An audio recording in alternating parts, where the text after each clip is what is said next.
আর এই জাতটা হলো সোনালী নবাব। আজকে পরিদর্শন করবো আসলাম, তা দেখে আমাদের মনটা অনেক ভরে গেছে। এত সুন্দর কদম হয় কখনো কল্পনাবিহীন। তো আমরা চাষির মাধ্যমে এই বীজগুলো চাষির হাতে দিতে চাই।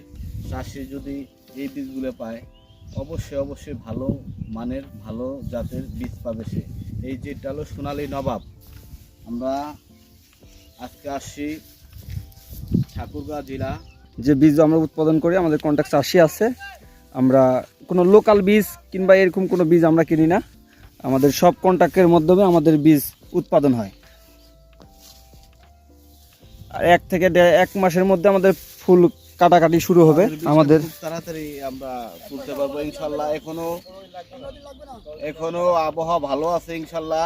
অনেক জায়গায় অনেক সমস্যা হয়েছে, তো আমাদের আল্লাহর রহমতে এখনো বীজটা অনেক ভালো আছে এবং কোনো আবহাওয়া অনেক সুন্দর আছে। সবাই এবং চাষি অনেক খুশি আছে। এখন বাকিটা উপর আল্লাহ দোয়া করতেছে, আল্লাহ যে বীজগুলা ওঠার পর্যন্ত আল্লাহ আবহাওয়াটা ভালো থাকুক, আল্লাহ কেন এই দোয়াটাই করতেছি।